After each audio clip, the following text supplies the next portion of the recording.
I would literally read her shopping list. I love her to bits. Hi guys, welcome to my YouTube channel. My name is Emma, and as my handle suggests, I am a little bit of a bookworm. This year so far I've read over 50 books, and today I'm going to tell you which ones I rated 5 stars in this half of the year and what ones I think are worth your time and money. I'm also going to break this video down into genres so that you can just pick what genres you're most interested in. If the chapters / genres aren't showing up on the screen, just have a look in the description box, I'll post them there. I've had a couple of issues with trying to get the chapters to show up on the screen, but with that, let's just get into it.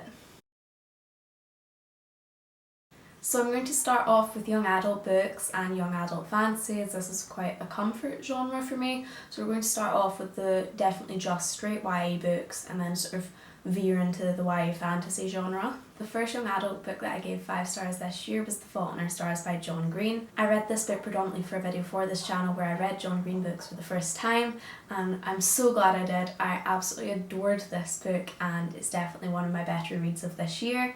If you're interested in watching me read John Green for the first time and get quite upset, I'll link that at the end of the video. Now, if you don't know the plot of The Fault in Our Stars, you probably weren't a teenager between around 2008 to 2016, because that's when it was really big as a book and then later on a film. However, I'll just give you a brief synopsis in case you don't know about it.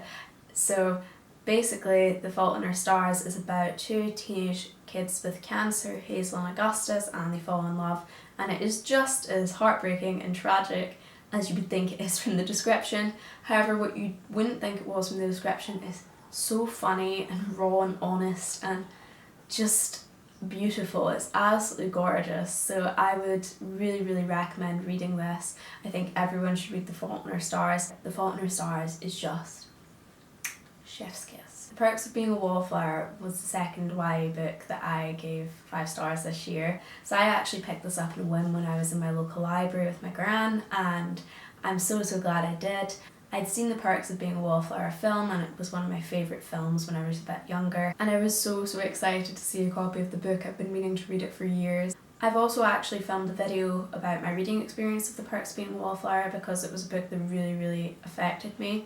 If you'd like to watch that, then I'll link that as well. It will be out slightly after this video though, so if you're watching this video quite soon after it came out, it might not be up yet. The Perks of Being a Wallflower is about a boy named Charlie going through his first year of high school, and on the surface that sounds really boring, but it's actually so profound. I think one of the reasons The Perks of Being a Wallflower is such a fantastic book and is so widely loved is its brutal honesty about the harshness of real life. It accurately sums up a teenager's experience when they realise that the world is a bit crap for the first time. The Perks of Being a Wallflower is also widely loved because it talks about a lot of difficult themes, so if you are thinking about reading this book, please thoroughly research the trigger warnings. Now we're moving more into YA fantasy and young adult fantasy section. So the first book I'm going to talk about in this section is Throne of Glass by Sarah J Maas. Now the next 3 books I'm going to recommend are by Sarah J Maas, and this is because I would literally read her shopping list. I love her to bits. I know that some people really like Sarah J Maas's writing and other people really don't like it, so if it's not your thing, just skip ahead. There's your warning. So Throne of Glass was actually a reread for me. The Throne of Glass series for me was like Harry Potter was for a lot of kids when it was actually coming out, and teenagers. So I read the first 2 books when I was probably around 13 or 14, and then I waited the year and a half for each individual one to come out after that, and I devoured them as soon as they came out. I was that girl that was queued up on release day. I really do. I really love this series, and I think part of that's like the whole nostalgia factor for me because I read these growing up. The basic plot of the first book follows an assassin called Selenia who's been taken out of her hard labour camp prison by the Crown Prince, and she's informed that if she would like to, he wants to sponsor her to take part in a competition to try and come up with a royal assassin. And she will be competing against assassins and criminals from all across the realm for this title. Selenia really doesn't like the king for many reasons, including the fact that he's an absolute tyrant that has been invading countries, including her homeland, throughout the continent. But faced with death in this hard labour camp, or the chance to possibly obtain her freedom, she chooses to go and take part in this competition. And the rest from there, it is royals, courts, magic systems, some spectacular world building and some really, really amazing plot twists, and it just gets better and better with every book. What I will say is some people say it takes 2 books to get into it, so Throne of Glass and Crown of Midnight you should probably read back to back if you haven't read the series before. This is because Crown of Midnight ends on the world's worst cliffhanger that I had to wait a year and a half to get resolved. Now the next 2 books I'm going to talk about together. So that is the 2 books that are currently out in Sarah J Maas's new Crescent City series, A House of Earth and Blood and A House of Sky and Breath.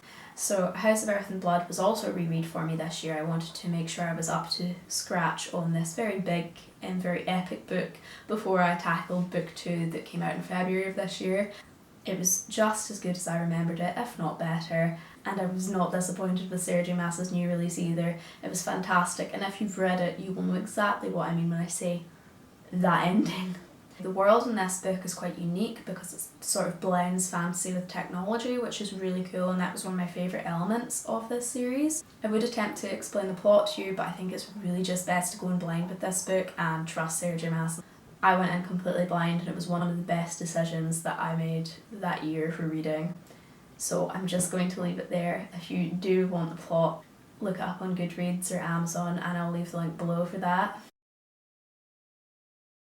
Now to move on to the contemporary books section of this video. Now I actually didn't read a lot of contemporary books in the first half of this year. I've actually got a lot of them on a list to read in the second half of this year, but I do have one contemporary book that's made its way on here and I think it's the best book I've read this year, full stop, and that is My Dark Vanessa by Kate Elizabeth Russell. My Dark Vanessa is an absolutely essential book that deals with the question of consent within relationships where there is a power imbalance. The following descriptions of this book will contain triggers for paedophilia and sexual assault, so if you're sensitive to any of those topics, please just skip ahead from this book to the later portions of the video. So My Dark Vanessa is told across 2 different timelines, so it's dual timeline, and one of those timelines deals with Vanessa when she's 15 and the other deals with Vanessa when she's in her 30s. The timeline where she is 15 deals with her relationship with her teacher Strain, who is 40 years old, and we as readers see the grooming that is taking place, although Vanessa sees this as consensual.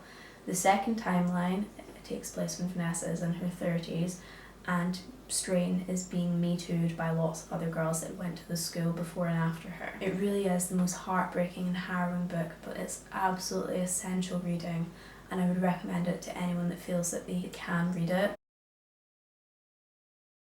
So now we'll be moving on to the classics portion of this video. First I'm going to talk about a book that's definitely a modern classic and it's called If Beale Street Could Talk by James Baldwin. This is my second James Baldwin book and I absolutely adored it. The book is about Tish and Fonny, who are 19 and 21 and they're just starting their lives together. Tish falls pregnant just as Fonny is falsely accused of rape and is jailed before the trial. The evidence against Fonny is really low and there's not a lot of it, but the chances of him not being found guilty are very slim. As you can probably guess, this book really digs into the heart of the inequality in the American justice system, which is so sadly still an important topic today, despite this book being published in 1974.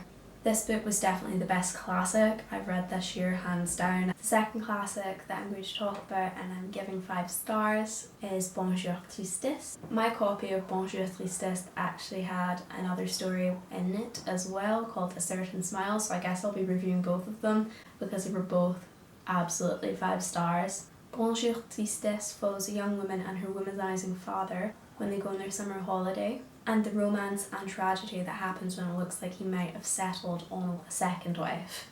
A Certain Smile follows a young woman's affair with a married man who just happens to be her boyfriend's uncle. And both of these are very hot girl summer vibes. Both stories have the most stunning descriptions and a Sally Rooney-esque, really blunt, blatant view of the characters. So if you like Sally Rooney books, you'll probably like this, but the descriptions are a little bit more flowery. The third classic that I want to give 5 stars this year was The Catcher in the Rye. Now, this book is meant to be a red flag book, but really to me it just came across like a male version of The Bell Jar. The depressive vibes of each of these books are the exact same as far as I'm concerned, and also the stream of consciousness style in The Bell Jar is really similar to the style of The Catcher in the Rye. The Catcher in the Rye is technically not stream of consciousness, but it does use a lot of the same techniques. The Catcher in the Rye follows a young boy called Holden, who is 16 years old, I believe, who's just been kicked out of yet another school, and we see him leave his school early and wander aimlessly around New York for a couple of days. I absolutely loved this book, and I thought it was an astounding study of character, and that's one of the reasons that I absolutely love it. Another classic I want to give 5 stars this year is American Psycho. This is probably a worse red flag book than The Catcher in the Rye, but I still absolutely loved it. Now, I see quite a few people cite the reason for not enjoying this book is it's racist, it's homophobic, it's sexist, and it is, it really, really is. But that's the point. In American Psycho, we follow Patrick Bateman, who is an insufferable finance banker in New York City, through his life via Bret Easton Ellis's satirical prose. Bateman is meant to represent everything that's wrong with the West's absolute obsession with capitalism. He is misogynistic, he's sexist, he spits on the poor. Every single slur you can think of is probably used in this book. He's vain, he's narcissistic, and it also turns out he's a serial killer. I honestly don't want to say anything else about this book because it's just so good. I don't want to spoil anything for you. My one sort of drawback with this book is it is quite gory, so if you can't really handle your gore, it might not be for you. But if you can, I would really recommend this book. The last classic on my list of 5-star reads this year is probably the classic, and it is To Kill a Mockingbird. So I never read this in high school. This was my first read of To Kill a Mockingbird, and all I can say is it is worth the hype. In To Kill a Mockingbird, we follow 2 children and their lawyer father, Atticus, whilst Atticus is defending a black man against a rape charge in Alabama. As you can imagine, this book tackles a lot of different themes, but one of the main ones is racial inequality, and it does it absolutely flawlessly, and it is an essential read. My experience with To Kill a Mockingbird was that it took me about 50 to 100 pages to actually get invested and really vibe with the book, and that's because the narration style is a bit difficult to gel with at the start, but please push through it because it is totally worth it.